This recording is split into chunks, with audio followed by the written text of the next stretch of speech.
an average mid-cap company is expected to grow around 11%. An average startup is expected to grow 22%. The listed companies in India, the listed startups in India very, very closely mimicked what was happening in NASDAQ. The returns were very, very similar to what happened in NASDAQ. Is it fair to say now at least India market has established those multiples for certain sectors? Swiggy is probably at around 80 or 1,000 crores. Zomato is probably at 2 lakh crores, right? For the first time, we are seeing what is the discount that a follower has as against say a market leader. Shantanu तो खुश हो रहा है कि भाई Gillette listed है, मैं एकदम familiar, I am number 2. Shantanu तो एकदम क्लियर खुश हो गया कि भाई I don't need to explain my business. Building in the public glare is very, very, very difficult. I know enough HNIs who have taken access to Zepto, but they don't get any MIS, they don't get any information. Devon, one sec. I think Chirag and I want to go and get some popcorn right now. Let's say Chirag came to you with a problem statement saying 4 साल हो गए, I want to not list for 10 more years or 15 more years. What would be the advice that you would give him?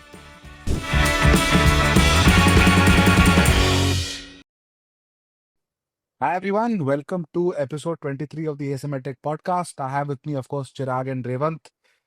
We are joined today by Kashyap Chanchani, founder of the Rainmaker Group. It's extremely well-reputed M&A banker in the space, and also has started doing a lot of publishing of research in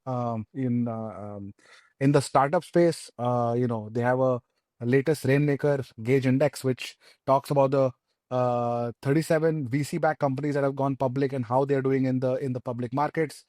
And now the latest report is on the whole wave. There have been 2 waves of companies that have gone public, which are VC-backed, new age, internet companies, technology companies over the last 3 years. One wave in 21, one wave in 24, and a whole amount of research on what the future looks like for going public for private venture-backed businesses.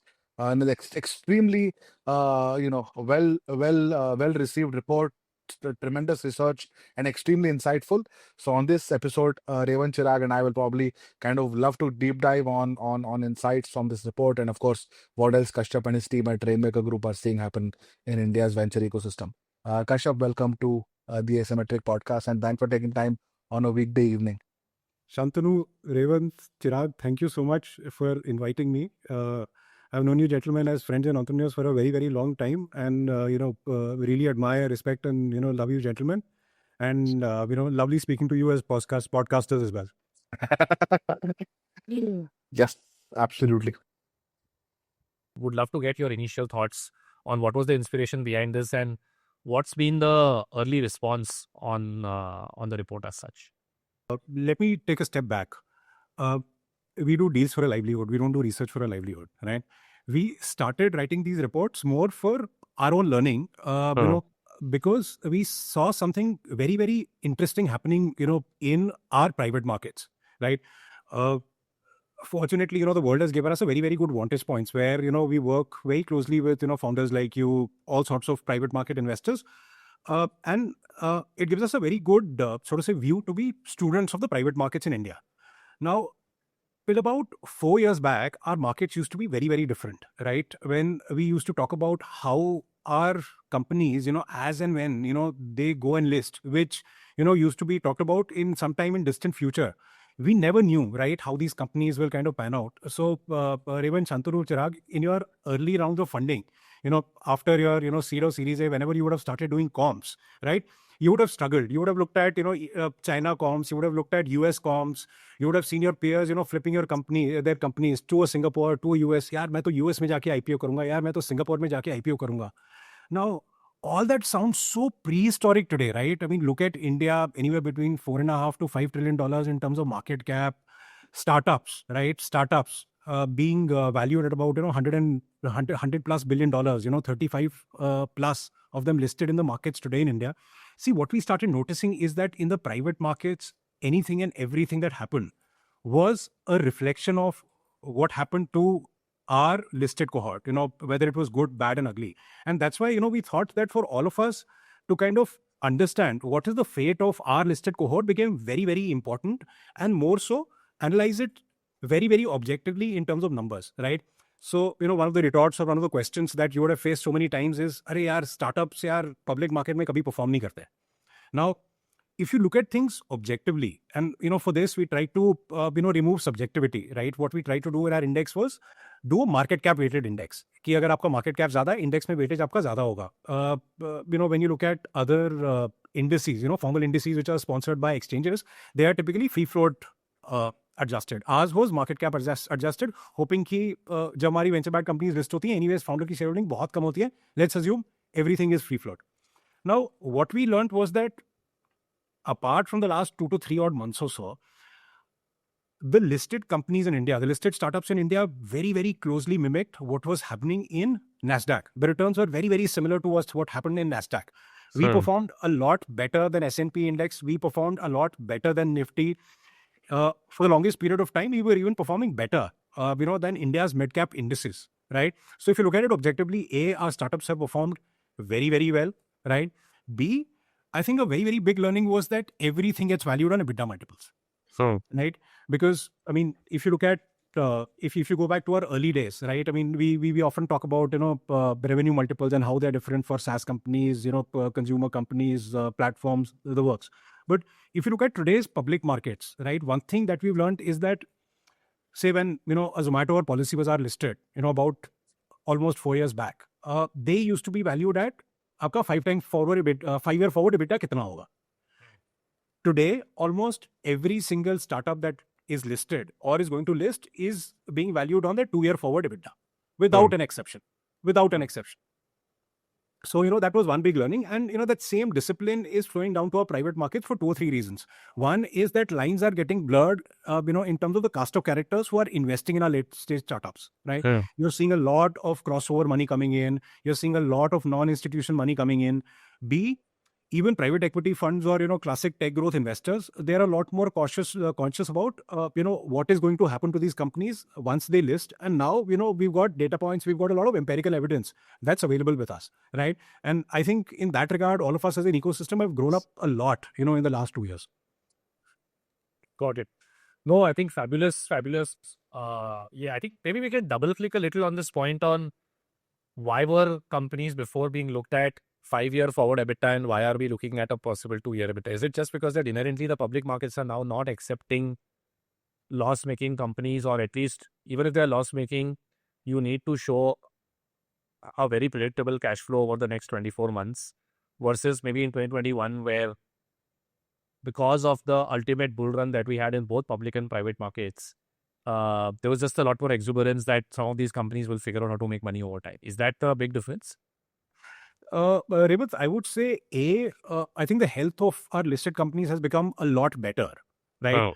So, see, if I remove, the Info Edges of the world, the India Marts of the world, the Make My Trips of the world, right? Which Oh. listed long back and have been, bellwethers of, the hygiene for a startup ecosystem for a very, very long time. Yeah. Essentially, there were 2 waves, right? Startups which kind of, listed in 2021, 2022. Now, almost all of these companies were loss-making, even though they were growing very, very fast, right? And at that point in time, we didn't really have a playbook as to how to value these companies. And profitability wasn't there in sight. So we didn't have a choice but to look at, how they would be, what their, so to say, margins would be in the steady state and kind of, discount it. Now, cut to today, even for loss-making companies, say a Swiggy, for instance, right? I already have a Zomato which is listed and which is profitable. So, there's a better benchmark that's available to me as to, what my steady state profitability would look like. So, it's a function of, more companies from our startup cohorts being listed, number one. Number two, companies are halfway there in terms of reaching their steady state profitability, which is the reason why you can reasonably value them on their 2-year forward multiple. And Kashyap, does Got it it. also mean that, when you say that some of the or at least the sector is listed, let's say for a Swiggy, Zomato is listed, or for an insurance company, new insurance company, Policybazaar is listed.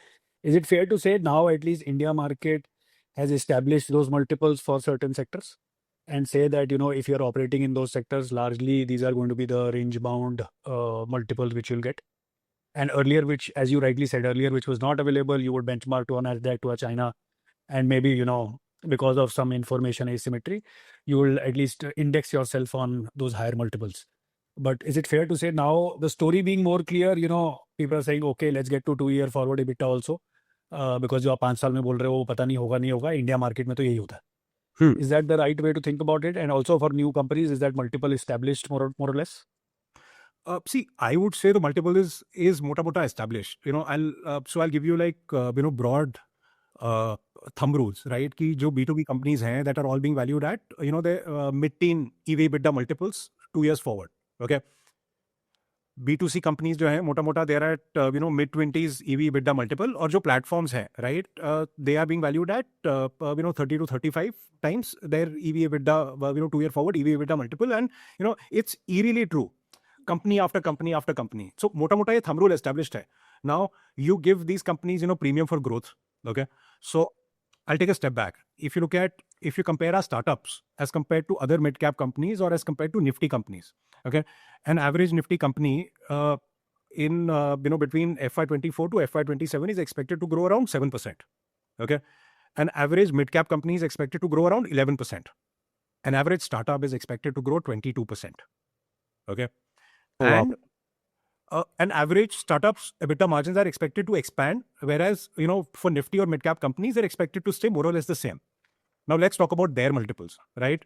An average Nifty companies are about 15 times EV EBITDA. Okay, FY27. An average mid-cap company is about 18 times. An average startup is around 26 times. So Got it. So there is premium for growth anyways built in there. So growth matters. Growth के लिए क्या premium है? Number 2 factor is how familiar I am with you, right? If as an analyst, if I've been tracking you, say, a Zomato or a Policybazaar for the last 4 years, it's easy for me to kind of, give you that familiarity premium as compared to, say, somebody, who's just listed. Okay. So, I mean, if you see, say, Zomato versus Swiggy, Swiggy is probably at around, 80 or 1,000 crores. Zomato is probably at 2 lakh crores, right? For the first time, we are seeing what is the discount that a follower has as against, say, a market leader. एक आप scale का discount करोगे, एक आप profitability का discount करोगे. What we don't really see is what is the discount for familiarity, of the street, whether you're an unknown commodity or whether you're a known commodity. And fourth is the premium that I'm paying for, the founder team.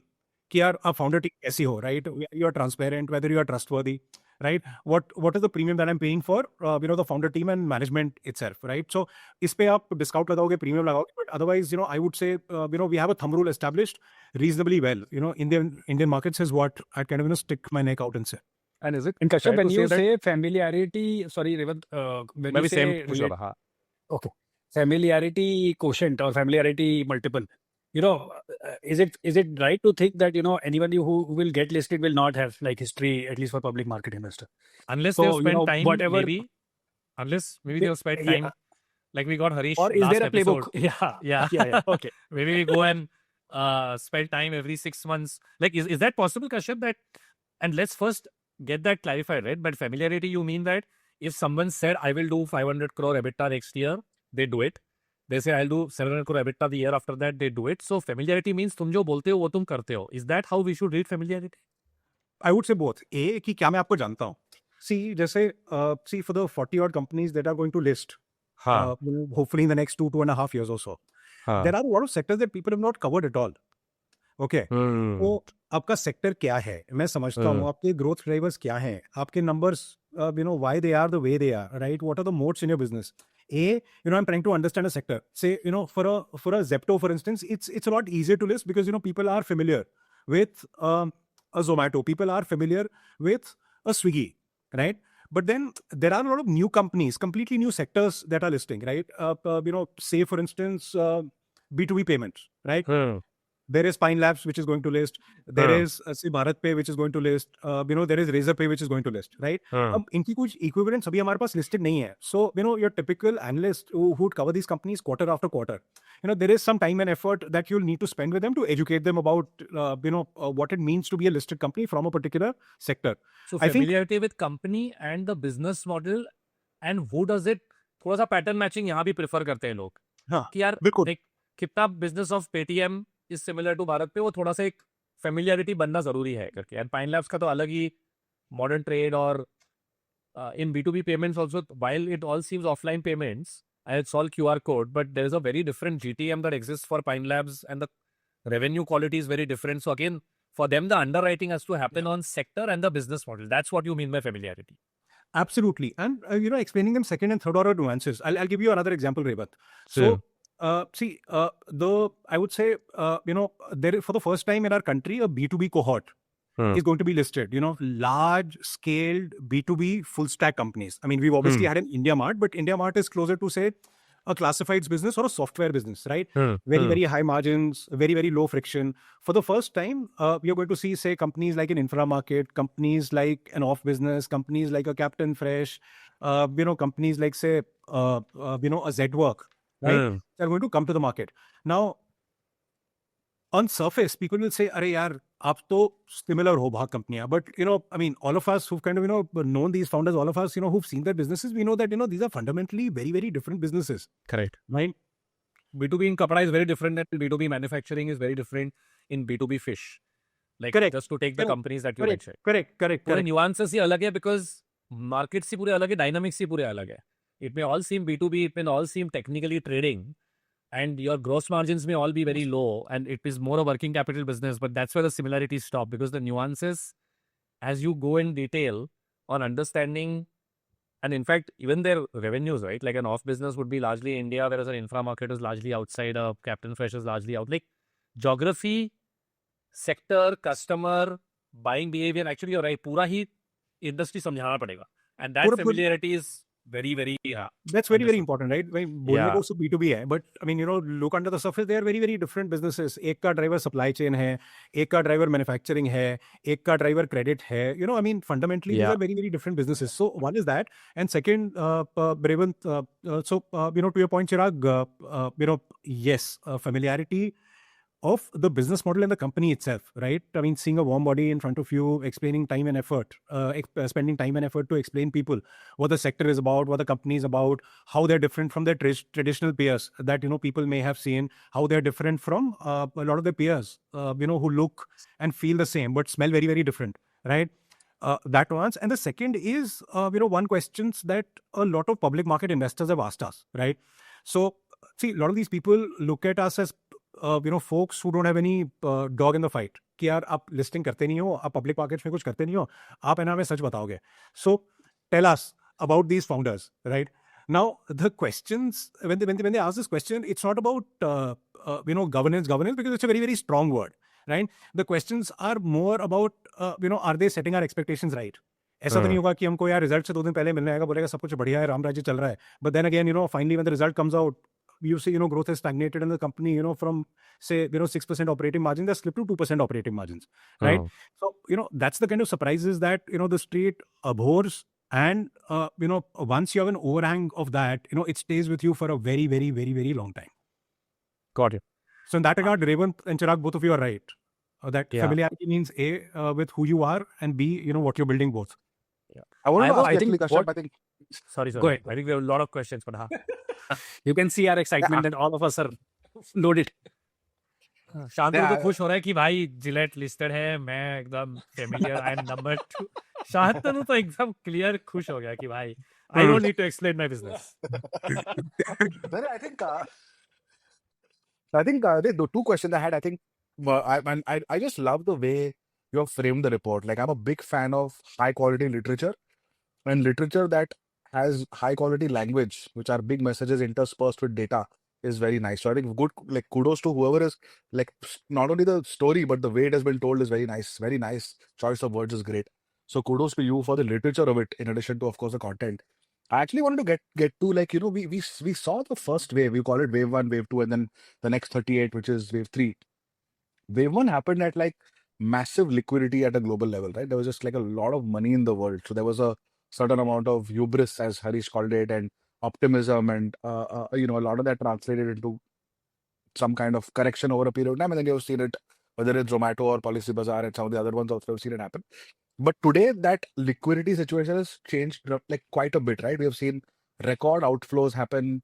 There is, of course, because of tariffs and the kind of government structures and policy that are being made, people are looking more inward. So we will continue to see a liquidity crunch in some shape or form compared to, of course, 2021.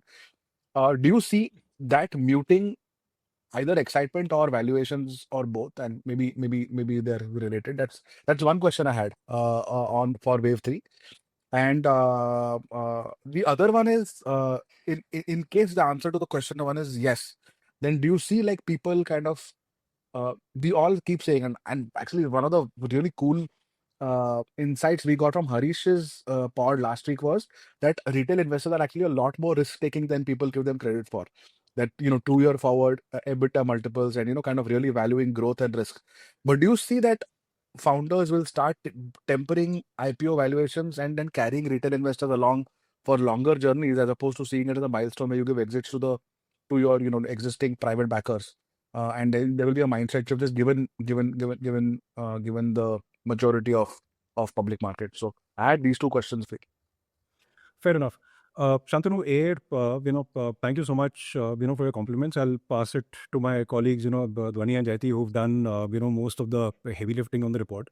Now, see, the learnings from the first cohort are very, very, very, very interesting, especially for us founders. While, they've been children of a lot of liquidity in the markets, right?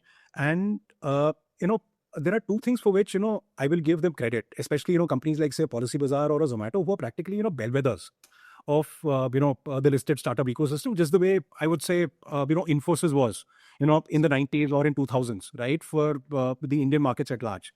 One is that building in the public glare is very, very, very difficult. If you see, most of the third wave of startups that are coming up, they already have, very, very solid numbers before they're going public. Now, if you look at the first wave of companies, right, you would see, while maintaining their growth, their profitability has changed dramatically, say in a company like a Policybazaar. If you look at a Zomato, their business model is completely flipped, right? There was a time when my stock price crashed by 20% when I bought Blinkit, right? People were saying, what the hell has happened? Ye chal kya raha hai? $500 million iske liye.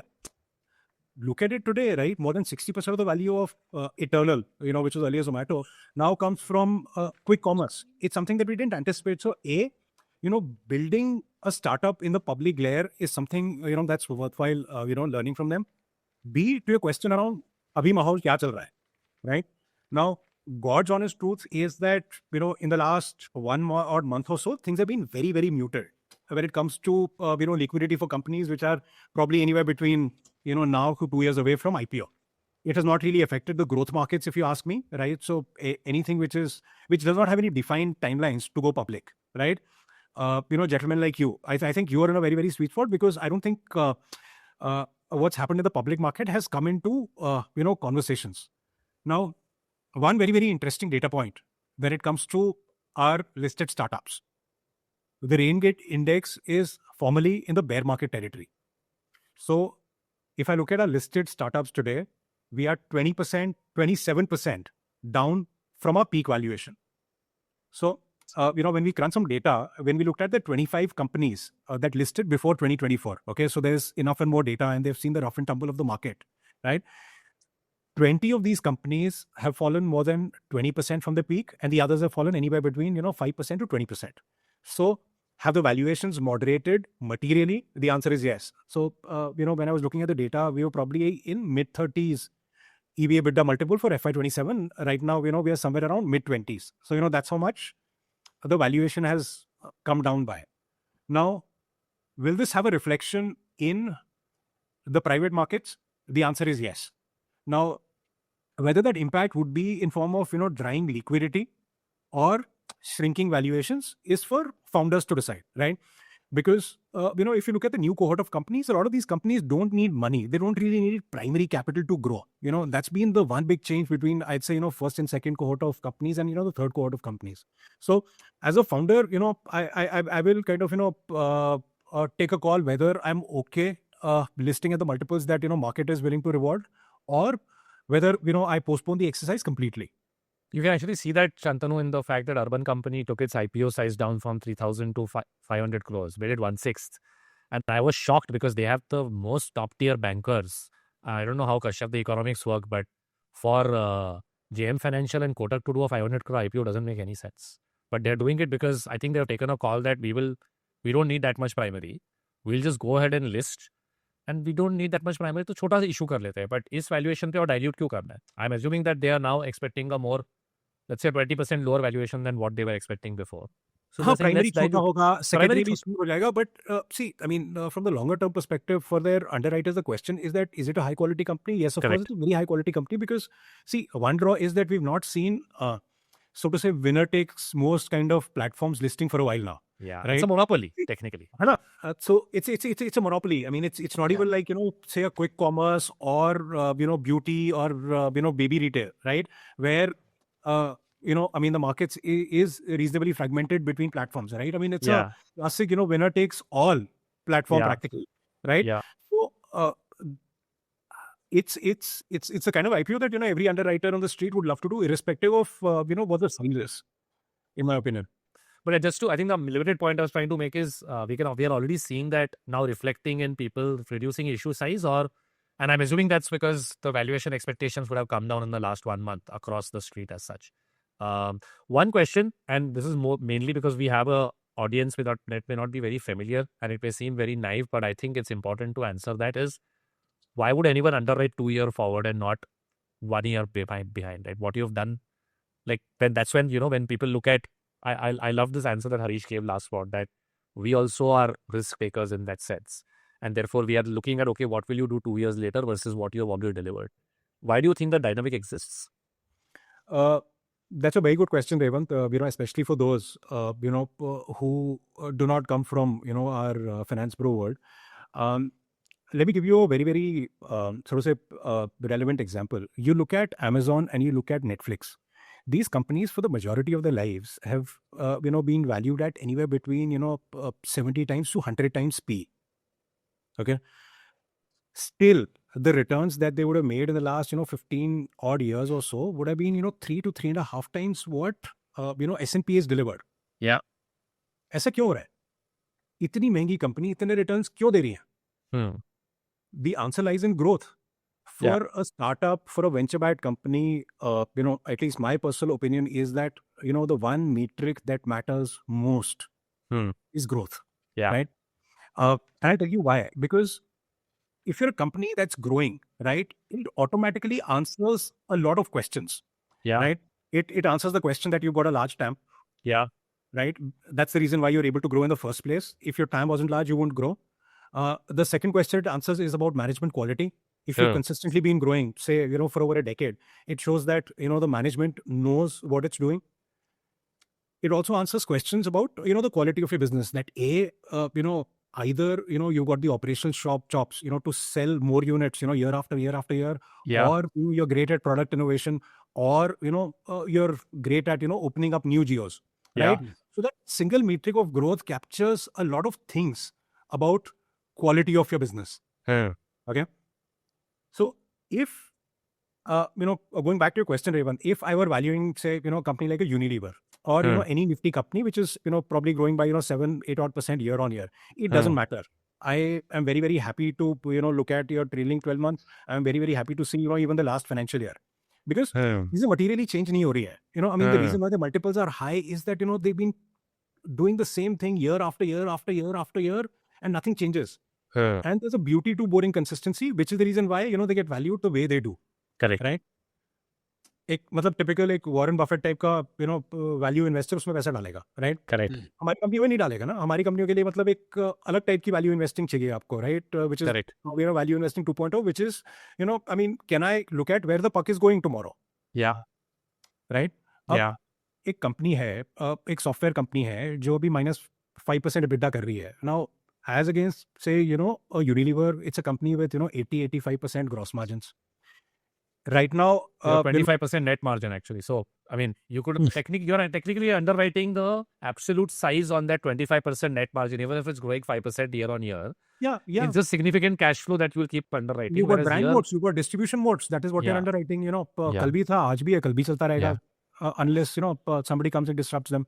अब हमारी कंपनियों में a lot of, I would say, assets are buried in your P&L.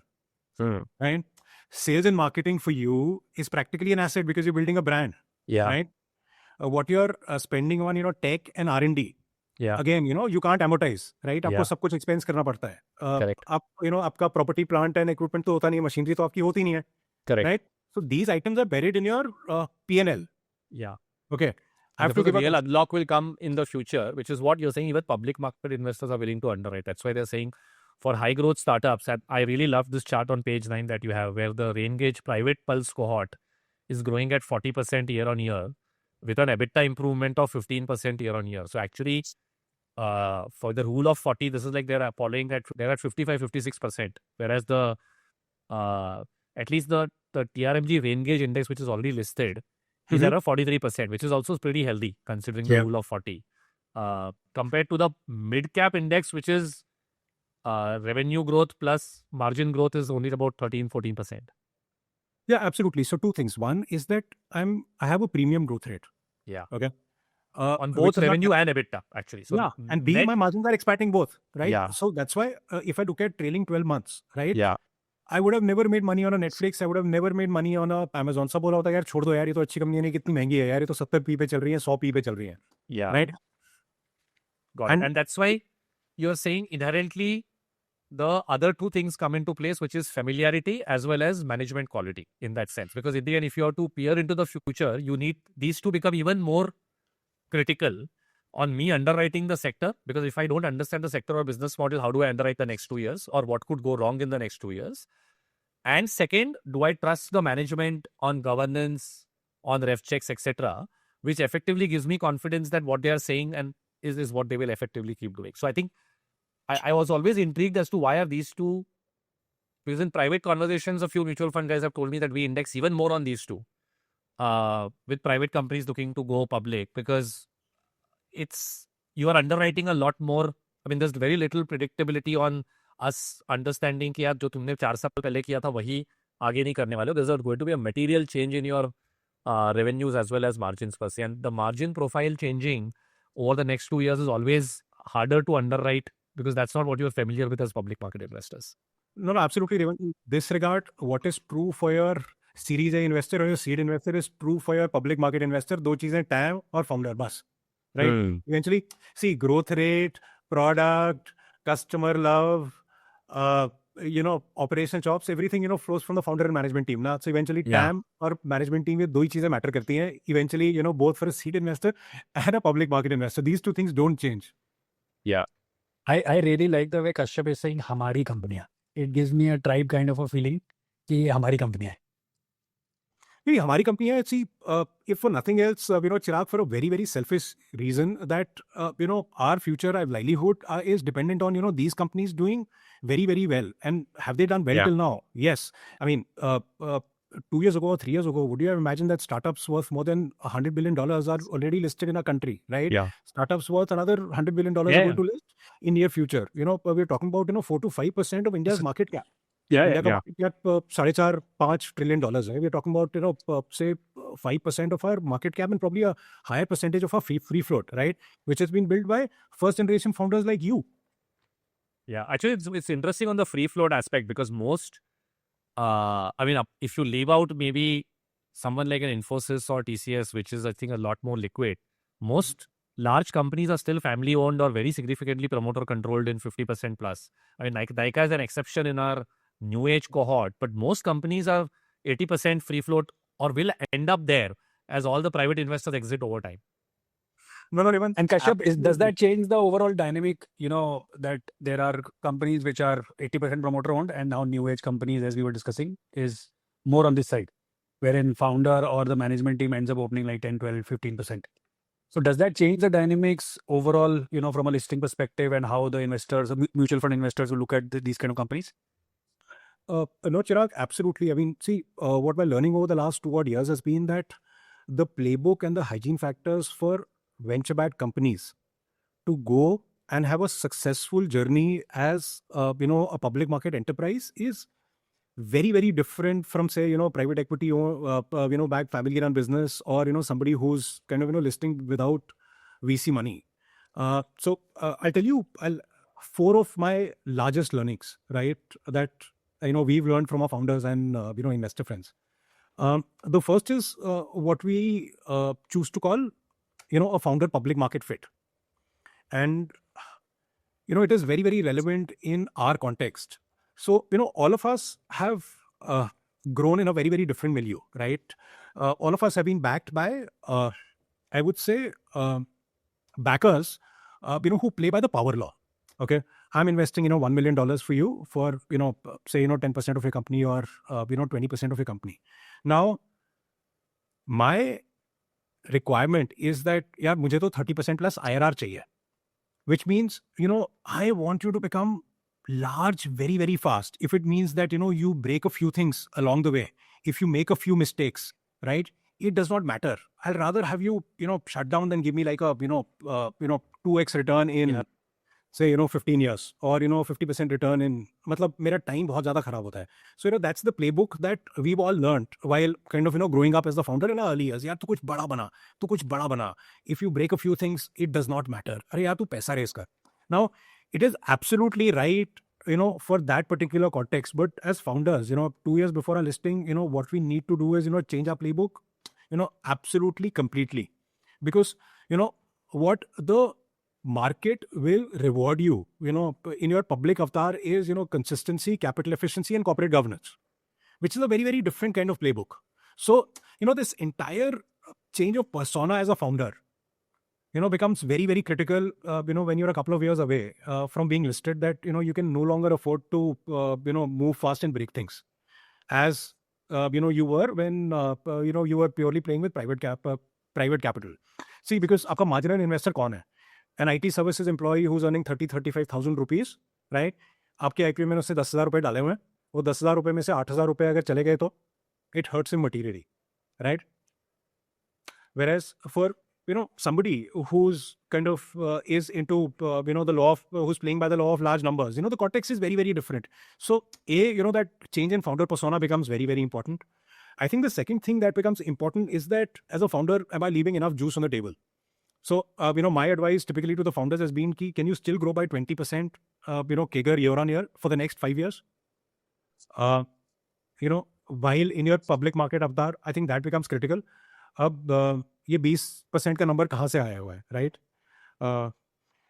India में typically inflation rate 5-6% होती है. India की economy 6-7% grow करती है. You will be talking about 12-13% kind of growth जो आपकी इकोनॉमी आपको दे रही है या फिर जो इन्फ्लेशन आपको दे रहा है, right? At 19-20%, 18-20%, you are growing 50% over what your natural pace of growth should be. Is it material? Is it good? Yeah, it's good. Can you do it for the next 5 years? If you're able to do it, then your private market valuations will sustain, right? Yeah. It's good hygiene because you're leaving money on the table, right? You're leaving, potential returns on the table for somebody who's going to come on your cap table going forward. So I would, that's the, good second, hygiene factor to have while you're kind of, going from a private market company to a public market company. I think, the third is understanding the fact that valuations work very, very differently in the public market as compared to the private markets.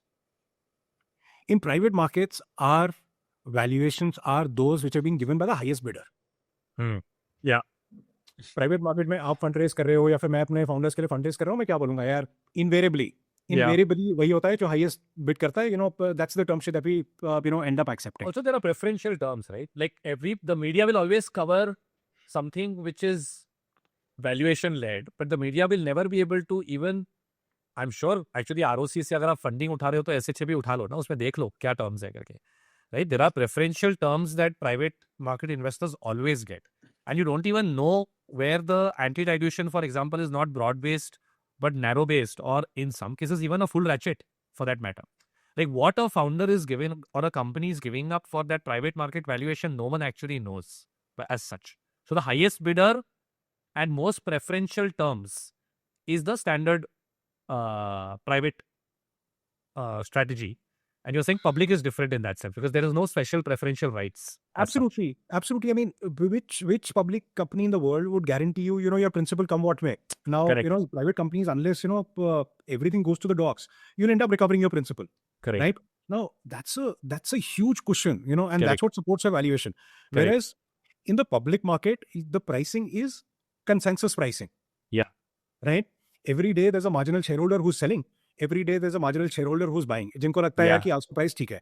Now, if I think, as shareholder in your company that your price is not fair, I will not sell. Yeah. If Shantanu thinks that your Revant, your company is very very expensive, he won't invest, right? So हर वक्त Correct. एक equilibrium establish हो रहा है. So in a founder's mind, in our minds, this entire journey of moving from that preferential pricing, that highest bidder pricing to a consensus pricing is a huge change, which Yeah, we need yeah, to, yeah. which we'll have to come to terms with, right? Yeah. अब I think क्या एक और है usually- कि private में market में ना जो आप बोल रहे हो कि highest bidder, I think the deal also happens like once in few years, whereas in a public market, like if I don't like it, okay, today maybe I like it in a month's time, yeah, right? yeah. So I'm not out of the market, so that's why also there is that premium what you get, because that deal is not going to happen every year. No, absolutely. I mean, it's a voting machine. ना हर रोज आपको पता है कि क्या है. Exactly. As say, valuation discovered at my terms at the point in time that I want, right? Yeah. And I would say the fourth part is Revant. What you just mentioned. That listen, as a venture-backed founder, your context is very very different.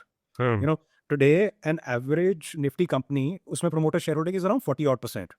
Yeah. In a multi-cap company, it's about 55% odd. For companies that are already listed, okay, from our universe, from venture-backed universe, it's at about 30%, probably going down to 20% by the time the new cohort comes in. Yeah. Right. The other nuance is that 80% of my cap table, Yeah. is working on a fixed clock. Yeah. Mutual funds, Yeah. they will have to leave at one point in time or the other. Now, as a founder, how I give them an exit before an IPO, Yeah. during an IPO, and after an IPO becomes very very critical. Both from the perspective of doing the right thing by them, Yeah. also doing the right thing by your company, right? And So- the incoming shareholder also. Three Yeah. stakeholders here, right? Absolutely, Like absolutely. existing shareholders would want to ride a little bit. Your company will need to make sure that there's enough liquidity for everyone. But the incoming shareholders should also not get shortchanged. Maybe you could pull up the chart, Kashyap, that we were talking about before, because it was a very very interesting chart, and this is a debate I've been having with a lot of founders who are potentially thinking about an IPO. And I keep asking them, how are you constructing the cap table? Because what I at least hear from the public market side is they really dislike the fact that there are, as soon as a lock-in ends, there's a Mhm. line of people looking to exit the company, which always puts a lot of seller overhang on the stock. Could be 18 to 24 months, could be even longer in some cases.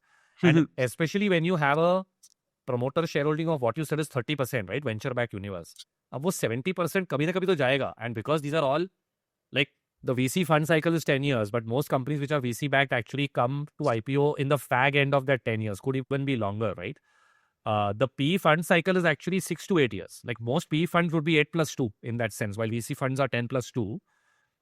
Even PE funds are 6 plus 2. So their in and out cycles are even shorter. So they may come in late, but for them at 6-7 years, they think of exiting. So yeah, this is a great chart. Maybe you could explain for our viewers. So this is a slightly dated presentation, Revan, but to your point. So Zomato is probably among the best run companies that we've had, and probably has created just about the most value, right, among venture backed companies. But if you see, the real share price movement or the real returns started coming after a material part of the cap table. Half the people who were supposed to sell had sold, and the company turned profitable, right? And this is happening, company after company. As against that, similarly, if I look at, say, something like a Policybazaar, right? Yeah. Same story, right? Yeah. That, the real share price appreciation started when, my cap table cleanup had happened and after I became profitable. Now, if you compare this with, say, promoter-run companies or companies that have had just one or two private equity backers, the result would be very, very different. Because you don't have a seller overhang. You don't have you don't have every quarter 1 or 2% लोग निकालने try कर रहे हैं. And then how will there are always more sellers than buyers in that sense. There is no sell pressure. Yeah, and actions are coordinated. If I'm saying, just private equity fund. So, जब Zomato की listing हुई थी, Policybazaar की listing हुई थी, Sona Comstar की भी listing हुई थी, right? Where, Blackstone owned, I think, just about 50% or more, right? The market impact was minimal because, there's not a competition, right, for people to exit, and, their actions are coordinated.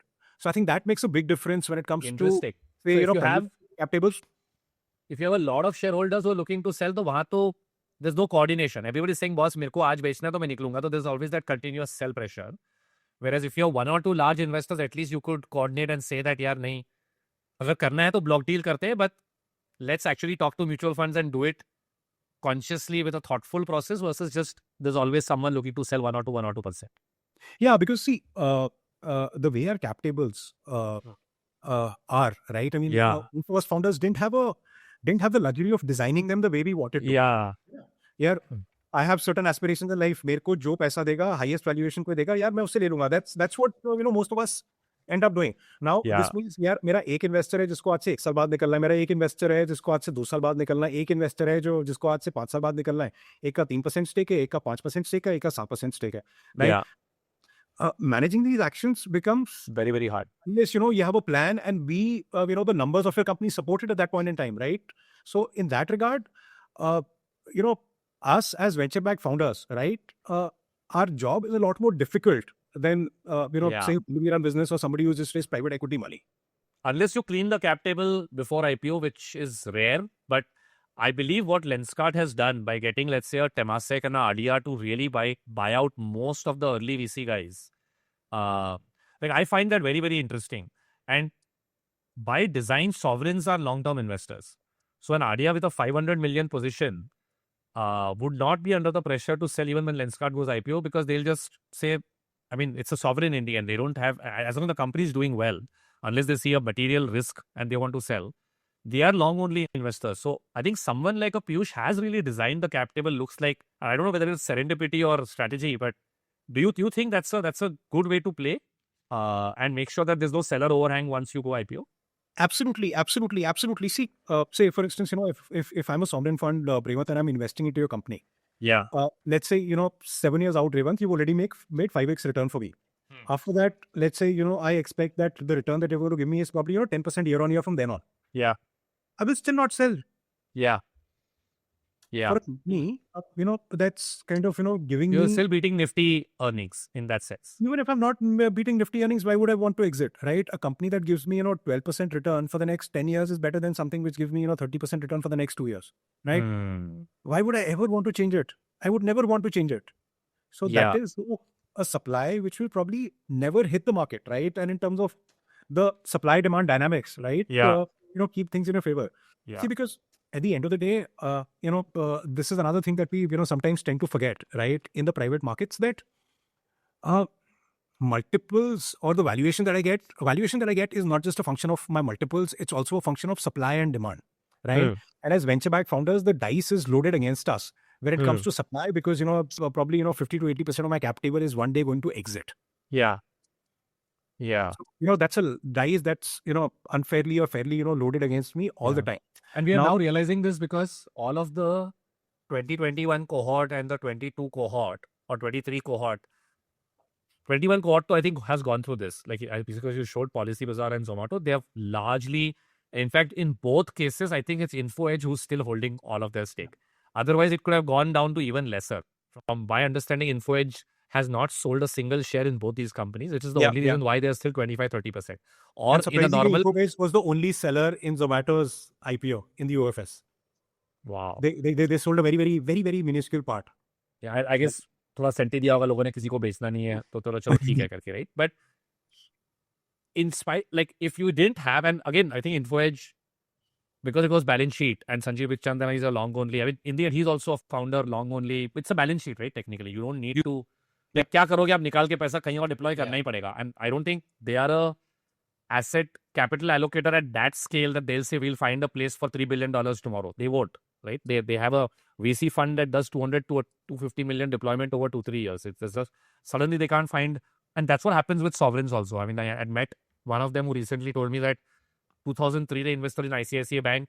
It's been 22 years, they still hold, because they're like, चल रहे हैं ना, मतलब where will I put $3 billion suddenly tomorrow, right? And there is more capital that keeps coming in, right? In that sense, so very, very interesting to see that that dynamic play out. That we are now learning the second order effects of the diversified cap table who will want to exit. And if you could sort of if you are planning to go IPO in the next 2 to 4 years or 5 years or 6 years, or anybody who's even planning to ever list, saying I want to build a company and list it, should be very conscious of how they construct their cap table as well, if given the choice. Instead Yeah. of just saying, hey, I'll take the highest valuation on, like, for example, taking a sovereign with maybe a lower valuation may make more sense than a 5-year PE fund who's giving higher valuation. Like, these are Can I ask a very basic question? मेरे को एक बहुत ही simple doubt है. Maybe you three of you can educate me. एक बात बताओ. The reason why a fund is exiting, which is why there is a seller overhang and all of that, is because they want to create liquidity and they want to pay back to people who invested in them. they have a fund If they cycle, come- na? हाँ, It's but a if fund they're cycle. public, if their investment is public, why can't they just mark to market and transfer the shares and the LP can sell whenever they have to? उनको why do you have to put that liquidity pressure on the retail investor? Take that money out and send money.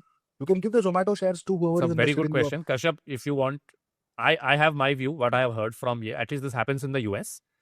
But most of our VC investors in the country, as well as PE investors, have a lot of US LPs, right?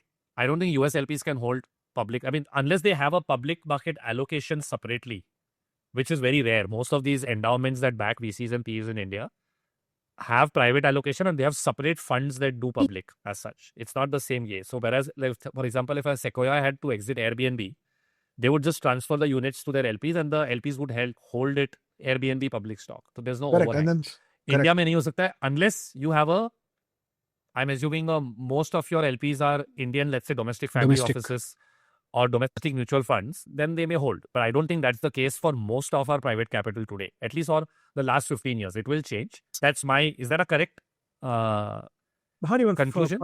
fund structure नहीं है ऐसे fund structure हाँ. support नहीं करता वो, as you just said. Second is that, see, these are very very recent acquired learnings, right?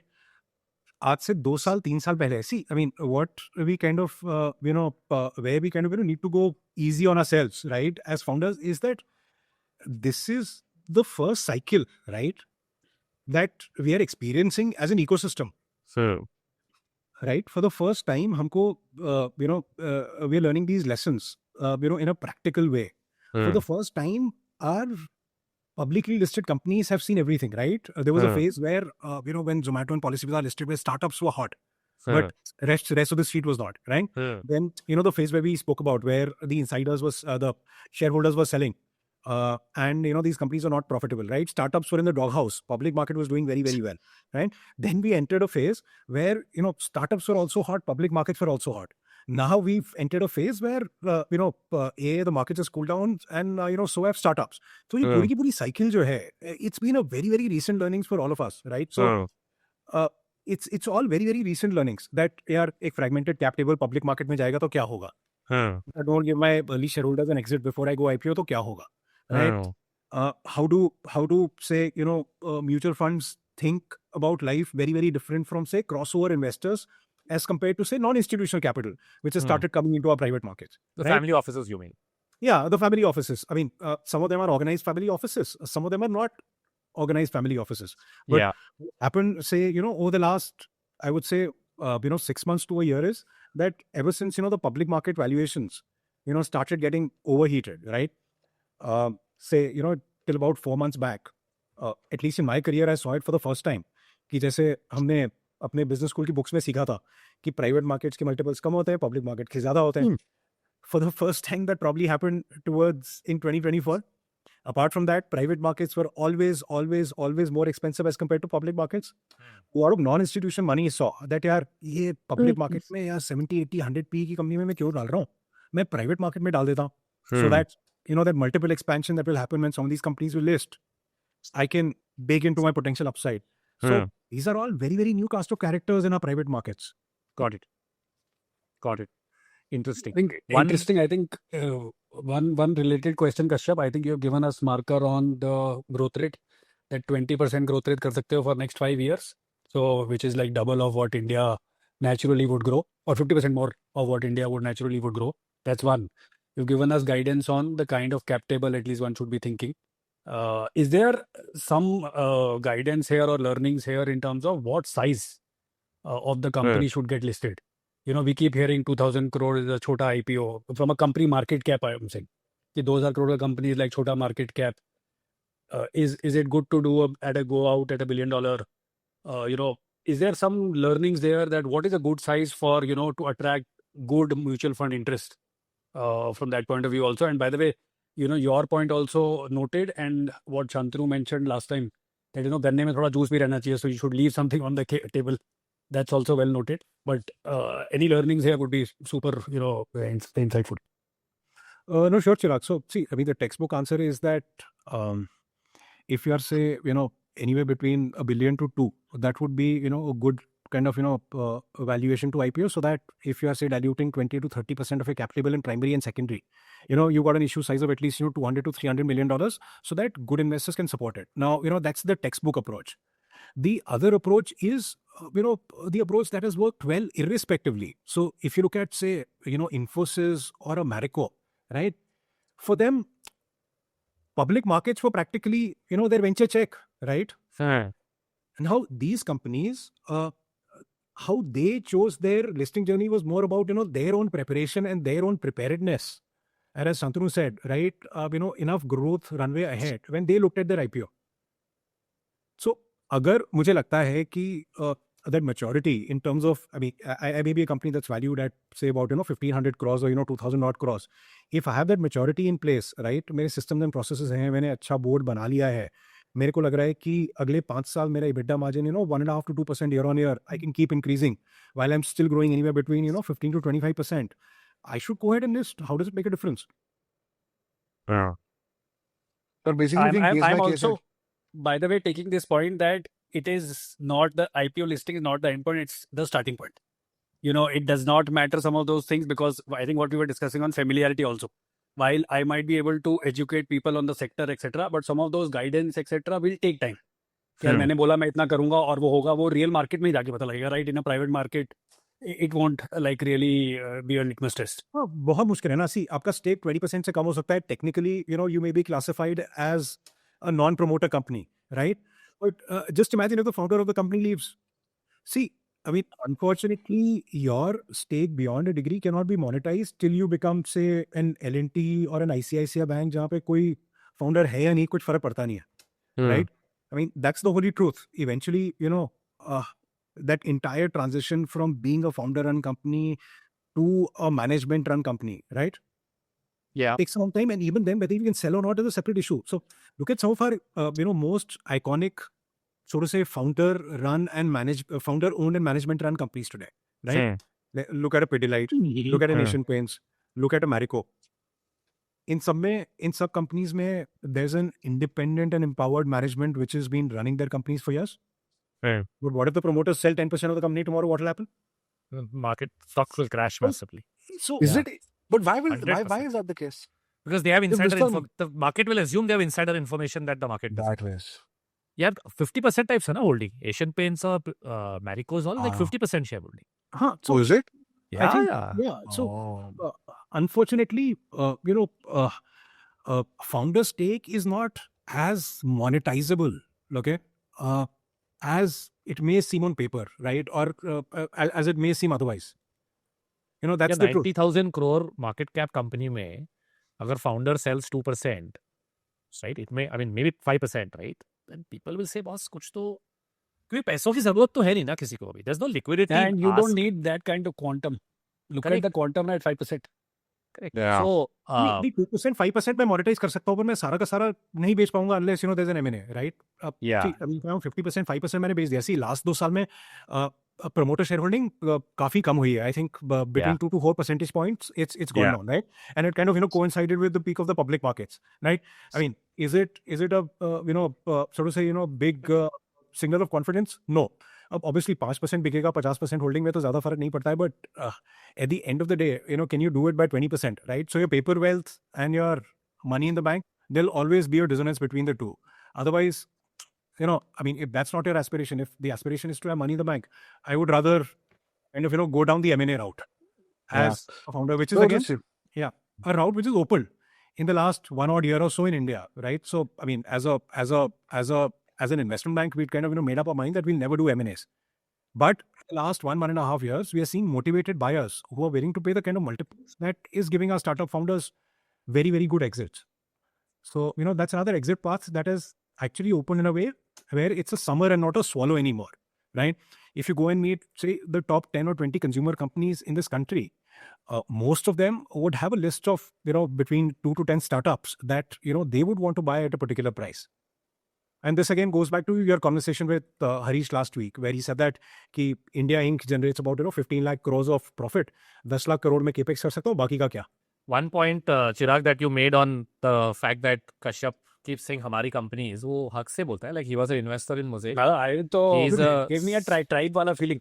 small investor in GoQuick also. Like Harish Yes, figured out last yes. time कि Harish बाद में बोलता है यार I have heard about this company a lot, and then he's like, oh अच्छा, I am an LP in IMK Mutual Fund and IMK Alumni Fund, and there's a tiny stake that I have in GoQuick as well, and I'm sure Kashyap is very soon going to be a shareholder in. Shantanu, I love you as much. I love you as much. हम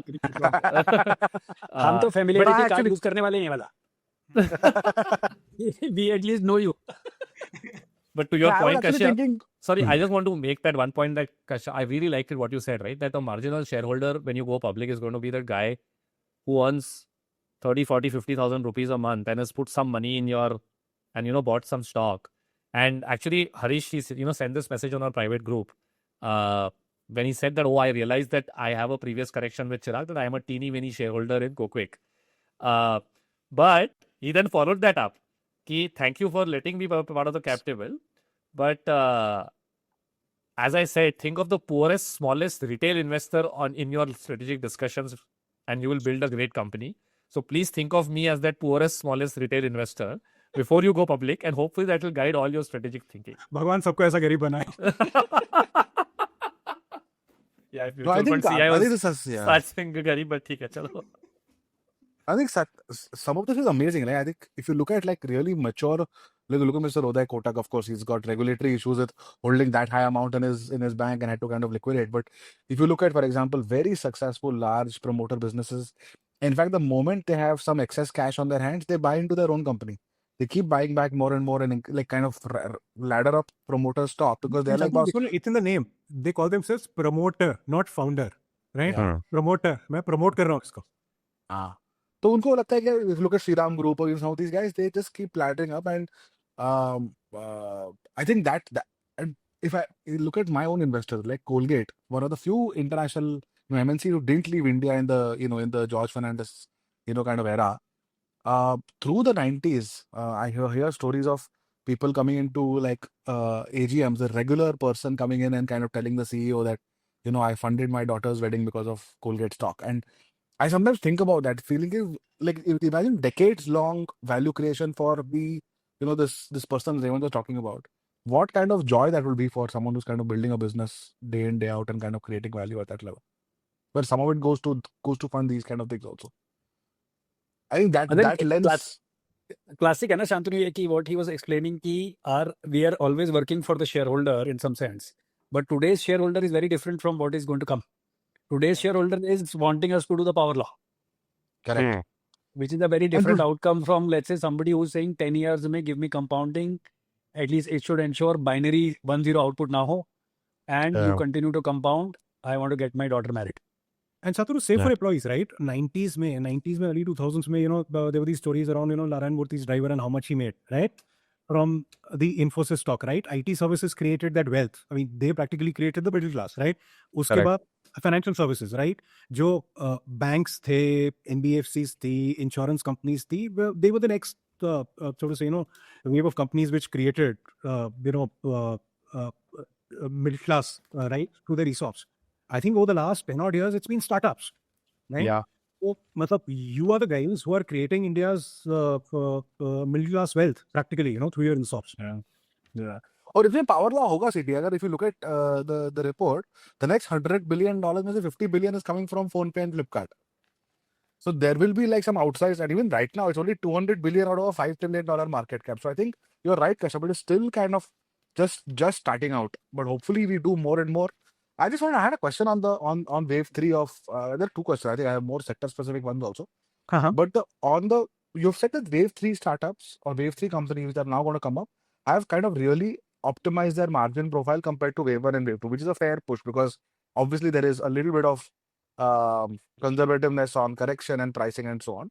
But do you think they've compromised on growth? Because a lot of them, if you see, have kind of like Oyo, for example, etc., they're kind of flatlined or just about maintained and make sure that the margin profile becomes a lot better.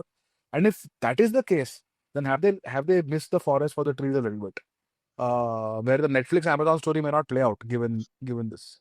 So, Shatru, for most of these companies, na, abhi bhi, they may not be growing by say 50, 60 odd % as say wave one companies, but they are all. I mean, the median number that I have is that in FY24 they all grew by about 39% year on year. Correct. And 39%, almost yeah. most of these companies are still. I would say pretty much every company. I'll probably stick my neck out and say that almost all of these companies are still growing at more than 20% year on year. Still, Yeah. why? 2/3 of them were already profitable in 2024, and almost I'd say 90% of these companies have turned profitable in FY25. Barring say one or two exceptions. In fact, companies like Oyo in the private markets, they are being traded on EPS multiple. Yeah. Got it. Revant, आप mute पे थे. I have a contra question, Kashyap, here. I actually, you did mention a little bit about the fact that there's some familiarity with sector. Do you think there is actually a bigger problem for the guy who goes second or third? Now, for that matter, like even mutual fund investors or retail investors make mistakes. Like Zomato people saw up and down. Now Swiggy people have seen ki acha, great, it should trade at 50%. Now they're realizing ki not all revenue is equal. There is compounding of market share on food and compounding of market share on grocery as well. Now, while Zepto TomTom's $4 billion, the reality is it's a mixture of food and grocery both, right? Yeah. And people have seen that what people say and what people deliver mein difference aata hai. So will there actually by design be a lot more scrutiny on the second and third guy? Second pe to tha hi, third pe to mere ko lagta hai aur scrutiny aayega. So is there actually merit in going first? Like I keep having this debate because I'm also a shareholder in Rebel. Now you have Eat Club, which is 100 million odd profitable. You have Cure Foods, which is I think 100 Going million IPO plus. very, very soon. Yeah, Correct. going IPO very And soon. I was actually debating this with Rebel saying, boss, why are you going after Cure Foods? I think I actually have a view that going first helps. Because आप सिखा रहे हो sector versus somebody is already now aware and like, हाँ हम अब sector सीख गए हैं और हमने देख लिया किसी का पाप. अब तेरे को और हम scrutiny से देखेंगे. Is that a fair like going first actually helps? I think of course it does. Going first definitely. See, it means that you have to end up doing a lot more work as a founder. Yeah. You know? But then the world is being viewed through your eyes by that you've educated. So You shape the narrative. Yeah, that's true. Yeah, you could technically Very shape good. the narrative. Yeah.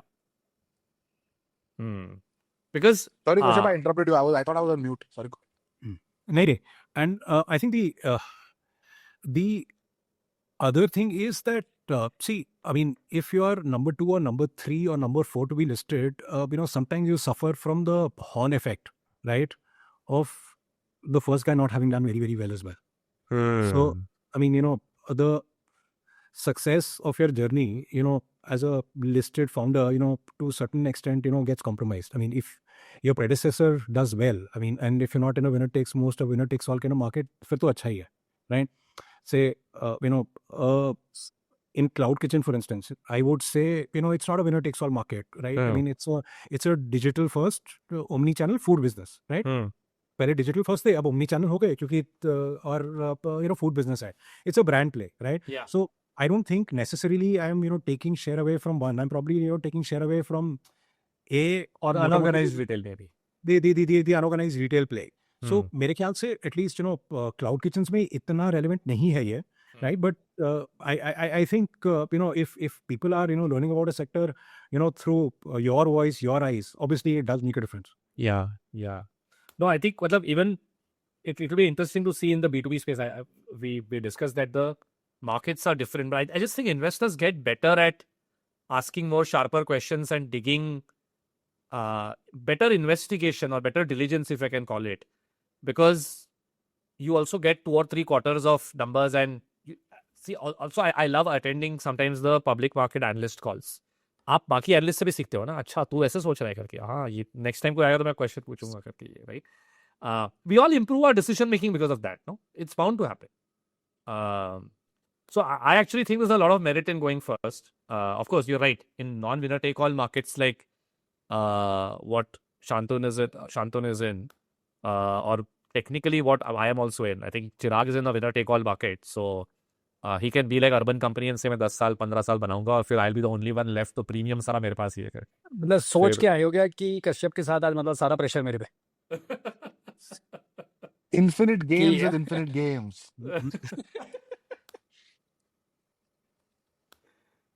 But what Yeah, are you on most that note- excited about, Kashyap? What are, like, we should put you a little bit on the spot also. ज्ञान व्यान ठीक है, but इतनी सारी company आपने cover करी है, सबसे एक्साइटेड किसके बारे में? कहाँ डालना चाहिए पैसा हमें? कौन से अनलिस्टेड स्टॉक में डालना चाहिए बताओ पहले आप. नहीं वो बाद में बताऊंगा मैं Record. मेरे तो मैं नहीं चाहता हूँ नौकरी चली I जाए. can guarantee you comments on this video saying we also want to know. Please tell us through DMs. But Kashyap, एक बात बताओ, I actually had a question, double click on two of the sector deep dive. One is, of course, the Zepto one. There is discovery of value which is happening with Blinkit and Instamart already, and of course there is natural comparisons to DMart and other kind of more traditional retail. But growth rate is massive, but still a very very young company. It's like 3-4 years old, right? So that kind of $5-6 billion valuation on legacy that is 3-4 years old, I don't know whether it's ever been seen in public markets ever. So that's question number one. And second is the second sector, which I think you have the two companies you've covered are PhysicsWallah and Upgrad. But again, massive negative overhang of the industry itself given by Byju's, right? These two companies are still kind of in the red on profitability. Overall, sentiment, at least outside in, is a little tricky because nothing fundamentally has changed about the market, really, right? So, what is your view on these two sectors? You don't have to comment on the company and how hot you are or cold, but like broadly on the spaces. So on the first one, when you spoke about quick commerce,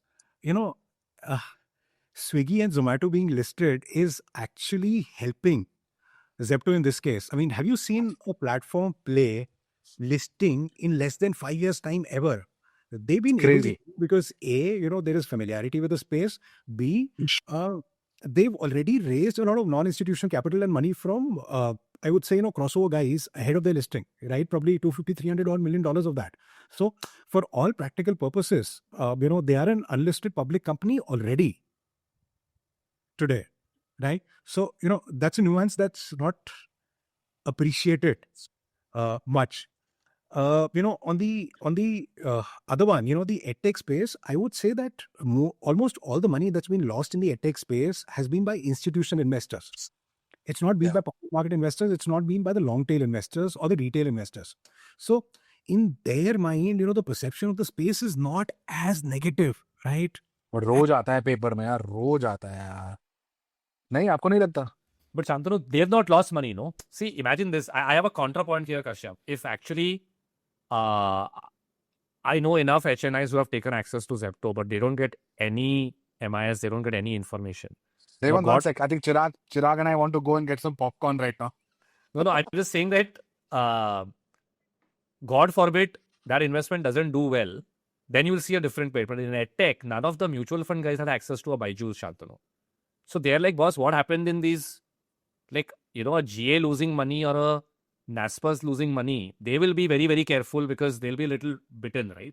In the end, thoda sa to haath sab khud jalana padta hai. Otherwise, you don't really know what the story is. You don't know what was governance. You don't know what was mismanagement, what was bad investment, bad underwriting. You don't know, right? There's not enough information that I would That's have true. as a mutual fund investor. So I will look at the data in front of me, which is two great companies which are running profitably or near profitably and growing at 50, 60, 70% year on year. And that is my worldview of EdTech. To be honest, and I agree with you, one is obviously the HNIs or family offices which have already taken exposure to a Zepto, but also how Swiggy, Zomato now deliver on the promise. Like, see, if my view is at least, Kashyap, that if Swiggy continues to veer away from their guidance of profitability that they said in 6 quarters, then the ability to believe a Zepto would be lower because those same guys already have access, and they're like, familiarity is reverse on this side. Ki people underestimated the amount of cash required to build quick commerce profitably or win a certain market share. So in that sense, that's why at least I'm a firm believer in going first, because there is familiarity and good delivery on, ki yes, everyone knows how does food delivery work. But even on that side, food delivery is slowing down. Fundamentally, everybody's accepted that it's now down to like a 10-12% year-on-year growth on food Yep, delivery. yep. But So you Revant, can't एक बात under- बताओ. Yeah. Oh, very good. And you can't underwrite that really. And Zepto, maybe 40% of the GMV claim today is food delivery. Now, uske economics kya hai? How sustainable is that? And that's a very different model compared to the Swiggy's Zomato model. So again, that's re-underwriting of what that business will look like. And on the grocery side, at least both Blinkit and Instamart are, while they've said it was temporary expansion, but it remains, I think, 2-3 quarter, and I don't think Zepto is going public in FY26. At least calendar year 25 to nahi kar rahe hain. So the 3 more quarters, and if the quick commerce P&Ls bleed more than what was projected, it may actually go against them as well. But tell you one thing, if there's a 300 million secondary happening at 5-6 billion in Zepto, if I was an investor, what am I getting? Kashyap, you kind of very nicely, because I was summed it as a unlisted public company. But if I'm investing at 5-6 billion, I'm not, what auditory compliance is there, or what am I looking at as numbers, MISs, dashboards, metrics? Does the founder come on a call which I can attend in mute every quarter? How is that run? Or it's See, just like kind of discovered along the way? many unlisted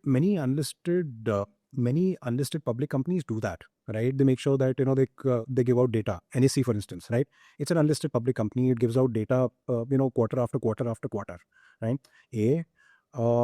I'm not sure whether they're an unlisted public company already. They probably are, right?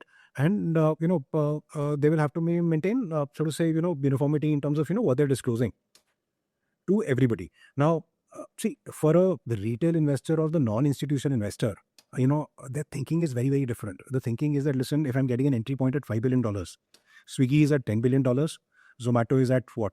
Between 20 billion. 25 billion, $25 odd billion. Yeah, 5 billion pe entry karunga. I mean, these boys have executed faster. Okay. What if they become, $25 billion tomorrow? Now, all of us know that at one end, at the institution end, there is a lot of skepticism. कि यार 10 billion की कितनी कंपनियां बनेगी India से? So let me get in early, let me get out early, right? That's been the school of thought, say, in our venture Very world, interesting. right? Whereas, there's a very, very different world where, you're not kind of preparing a 20-page investment memo, but you're going by the smell test. So, I mean, in many other pockets, in many other segments, it will be completely the opposite. You have Paytm today, PhonePe is going to list tomorrow, which is much larger than Paytm, much more valuable than Paytm, right? And definitely a lot more profitable, if you look at their numbers, right? So there's also, the jury's obviously out that somebody's educated me, but along comes somebody and said that, okay, listen, boys, you've seen what the story is. I do it better. Yeah. So if you can, That's a very interesting perspective, actually. yeah, if you can actually, with governance and comfort, prove that you are better, then obviously there's a benefit to going later as well, which is a fair point. But just on that point, I think, Chandru, to your question on there's so much liquidity available, I think even in private investors, including family offices, there are risk takers and there are diligent risk takers and there are cowboy risk takers. So today there is a cowboy risk taker who's saying that 5 billion, like the same logic as to why the pre-IPO market on Swiggy was so hot, right?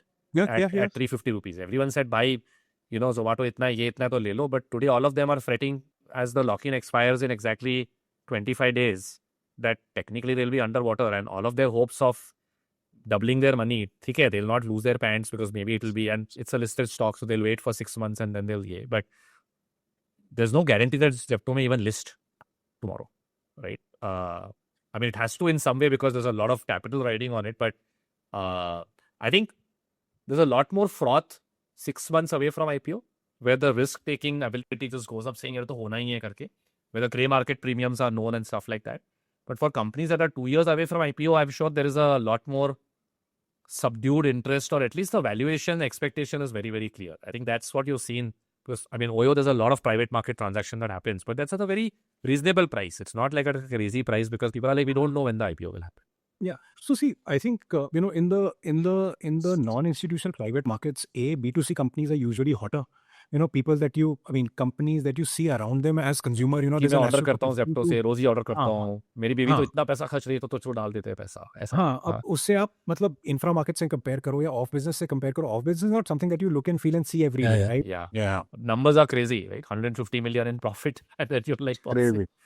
Right. So, despite the numbers being so good, it's not something that touches my life every day. So, as a non-institutional investor, I'm not inherently attracted towards it, right? So, consumer plays in India, have always done better. Both when it comes to the private non-institutional market as well as हमारी public listed markets जो है. Yeah, yeah. It's interesting what you're saying that, public market or private market or same biases operate in both. Huh, so Like, tomorrow, if say, कोई a PhonePe or a Lenskart or a Meesho, was to sell shares in the, non-institutional private market, I can guarantee you they can sell $500 million in 7 days flat. Right? And it won't be the case for the best of, so to say, non-consumer companies where, there is a little bit of nuance that's needed to kind of, understand and appreciate these companies. So good news for you guys, Revant and Shantanu. Kashyap always a bearer of good news. The one thing, Kashyap, that I've noticed is a lot of founders are now thinking about it very actively, very early. And the more mature the public markets get, the better founders will get at managing them. A lot of feedback I've gotten is like, why do you ever take the company public? It's so much stress. Every quarter you're on the block, your price is not in your own hands anymore. And there's just a lot of that, right? Like just deliver profits. And frankly, if you're a venture funded business, at some point exits will have to happen. So IPOs, and even if you believe in the philosophy, you'll have to do it. So it's better for people who want to kind of fast track their growth story and not kind of keep kind of bootstrapping it up, that to prepare for a high quality IPO over a period of time. No, absolutely. On the founders, it's never easy, right? It obviously gets difficult because it's a different treadmill, but it's still a treadmill, and it's out there in public glare. Yeah. I don't think anyone has ever thought about it that way. That if you raise venture money, you have to go public. Like IPO or an M&A transaction has to be, you have to kind of do it.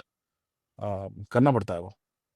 करना पड़ता है. I mean, that's the life that you've chosen. That's the trade-off that you made. That's your responsibility. When I raise money, I didn't think of it that way. Yeah. ये मेरे को eventually करना पड़ेगा. Giving exits is fine, but the fact that you have to have this big milestone and to work for it, no, was absolutely. not something I fully appreciate. The closer to it hits home, right? As to what the real implications of that are.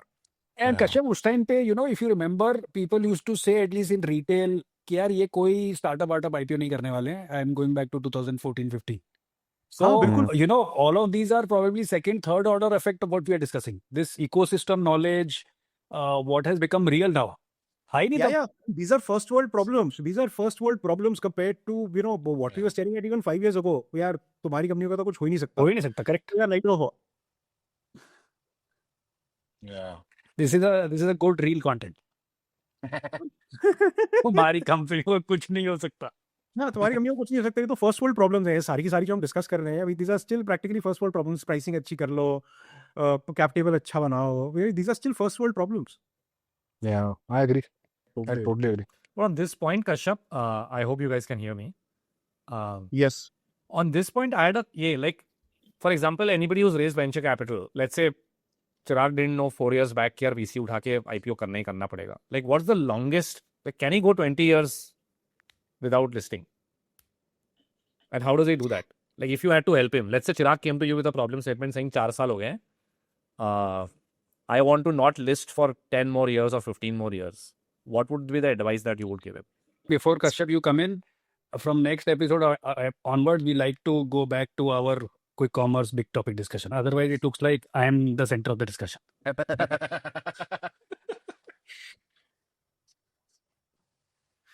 Go ahead, Kashyap. नहीं रेवंत, मुझे लगता है कि ऐसी ना मतलब typically 3 pit stop आते हैं आपके पास. first, and if you want to do it the right way, where you make money for yourself, right? Apart from your investors or founder, first is where you say anywhere between say 100 to 300 odd crores, where there are potential acquirers who can buy you out. Because in a country like India, the potential candidates who can acquire you, start going down dramatically over a certain absolute amount, right? It's not a question of multiples anymore. अब 100 to 300 crore revenue के बीच में आपका एक milestone आ सकता है कि you can sell your company. There are potential buyers at that revenue scale. अच्छी profitable company के 1000-2000 करोड़ खर्च करने वाले लोग आपको तभी Like मिल जाए. your transaction on Minimalist sort of proved that, like a little higher, but ठीक है, that was like the outer limit of where you would see M&A transactions happening.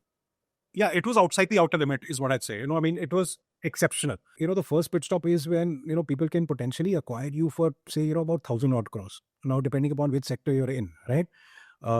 Chirag is, unlike you gentlemen, right, who'll get valued on EV EBITDA. Chirag is still in a sector where, he can get revenue multiples, right? Double-digit revenue multiples at that. So, यार आपका scale ऐसा है जब आपको 1,000, 1,500, 2,000 crore में आपने खरीद लिया, that's one pit stop. Second pit stop is where, a buyout fund potentially acquires a majority in your company and gives you, your investors, a complete exit and gives you a part exit, right? You still cannot completely give up on the company, but मोटा-मोटा आपका जब 800 से 1,000 crore revenue हो गया, depending upon which 500 से 1,000 crore, right? If you're Chirag closer to 500 crore, if you're Revant or Santanu closer to 1,000 crore, right? जब एक buyout fund आ गया, आपके कंपनी में majority ले ली. Third is when, you reach that, Tata consumer buying Capital Foods kind of stage where आपकी company में इतना time निकल चुका है, फाउंडर है नहीं है, कुछ फर्क नहीं पड़ता है, आपको यार एक अच्छे EBITDA multiples पे आपका exit हो जाएगा. To again, say a buyout fund again. So I think these are the three options available for you at different points in time to get a good outcome without going public. But is there no case where a founder today who's raised venture capital and got to, let's say, diluted 50-60% of his cap table and wants to continue running his business privately without, the founder doesn't want exit. Like he wants to think like Mr. Harsh Mariwala at Marico कि यार मेरे को list नहीं करना है but मुझे चलाते रहना है. वो ऑप्शन बिल्कुल ही नहीं है आप बोल रहे हो. So see, I mean, कुछ examples, Simply Learn वगैरह सब में हुआ है where, buyout fund will come and, potentially buy them out, a venture backed company. But I don't think these are the norms, right? It's very, very difficult to prepare, for that situation because, see, clearly India is a country where, the public markets reward you better than any M&A or better than any buyout funds, right? Matlab, there's like a huge difference in the multiples, right? So the question is, do I want higher multiples and smaller monetization as a founder, right? मैं $10 billion पे 5% बेचूं या फिर यार $2 billion पे अपना 25% बेच दूं, right? That's the trade-off eventually. Because $10 billion पे मेरे को कोई खरीदने वाला नहीं है, right? So I can only monetize or harvest, a very, very small part of the value that I've created, right? The rest I have to own forever, give it to my kids and their kids and their kids, right? Or, I monetize all my value, but at relatively modest valuation. I mean, that's a trade-off that's, I would say, impossible to avoid. Except in books and movies. I mean, I have not really seen it happening. Very interesting. So we'll be added hopefully to the asymmetric index in 5 to 10 years, Chirag. क्योंकि question में तो बोल ही दिया, option ही नहीं है. तुम सब बिकने के तो अभी पास चले गए हो, तो बिकना कोई खरीदने वाला तो है नहीं. Which is a compliment, right? You become too big to buy. That's good. You are saying compliment. I think all three of us have been discussing the last 2 episodes have put a lot of pressure on us.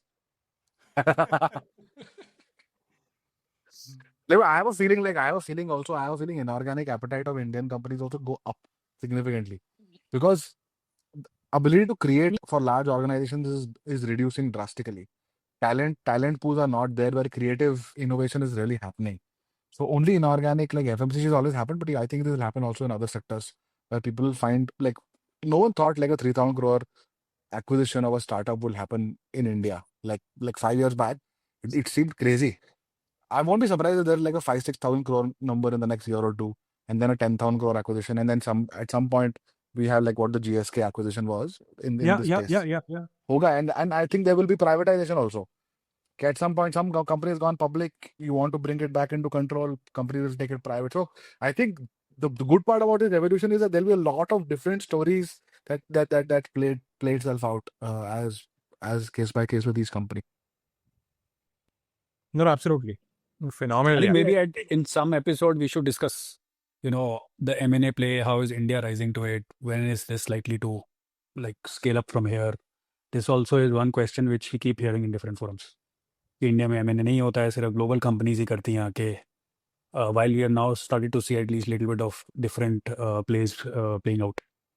No, absolutely. See, M&As कब होते हैं? M&As होते हैं जब motivated buyers होते हैं, right? Now, if you look at, say, the consumption story in India, तो जैसे हमारे Range Index में for the first time 2/3 of the company, did not meet their analyst estimates, and almost all of them were consumer companies. Now, this problem is even more severe when it comes to, very, very large listed companies. A, they're sitting on, tons of cash. B, growth rates have nosedived. So there is actual motivation from, large conglomerates in this country or, large consumer in this country to do M&As. Now, मेरे तो बाल सफ़ेद हो गए हैं ये काम करते करते, right? It is something that at least I'm seeing for the first time where it is not happening, I would say, as a one-off case. कि जैसे जब Walmart ने Flipkart का acquisition किया था, it was a, black swan event. There was only one prospective acquirer for you in the entire world. And they bought you at such a great price. So it wasn't a systemic change, right? It was a black swan event for all practical purposes.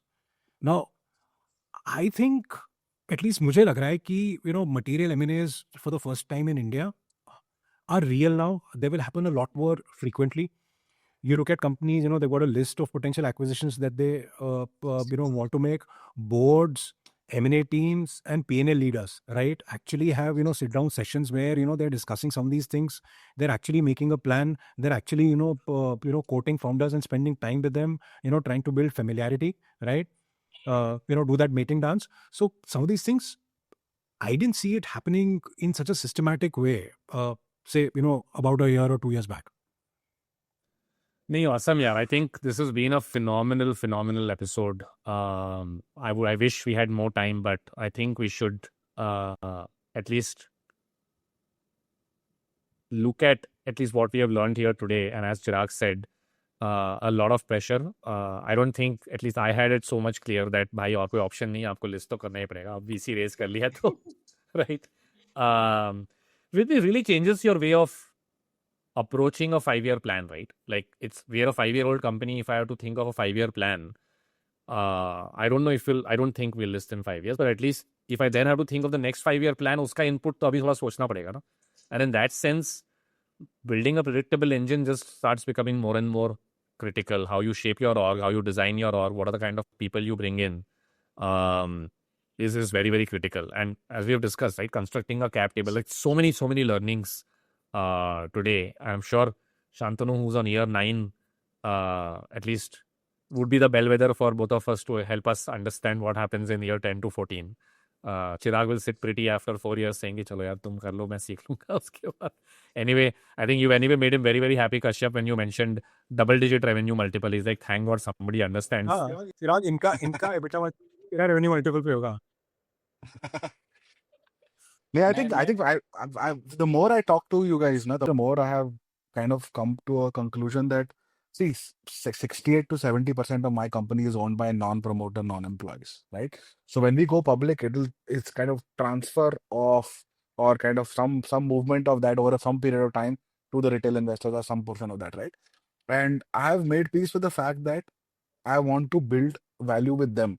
तो मैं तो यही सोचता हूँ कि यार 2,500 और 4,000 करोड़ के बीच में अगर IPO वैल्यू हो at a conservative level, then take that journey from that point on to 10,000-12,000 crores of market cap, like the $1.5 billion, really kind of compete with the market setters and large companies, will be a great outcome. And I also feel कि building good trust, like I think Dhirubhai Ambani taught that to all of us, right? Building good trust over a long period of time with retail investors is the best way to build a good brand. तो अगर आप brand धंधा बना रहे हो तो retail investor के साथ भी ब्रांड धंधा बनाओ, where they also get return on it. So I'm on the, like what Chirag was saying, I'm actually in that boat where थोड़ा जल्दी list करो and then take it forward from there. Also, I think it generates good habits upfront. Super good, sir. मजा ही आ गया. Looking forward to BSC IPO. We are with you, Shantanu. That is, sir. Thank you. Great having you over. Really appreciate you taking out so much time and taking us through all of this in detail. Thank you, sir. Great. Thanks, Thanks, Kashyap. Kashyap. Thanks. Thank you.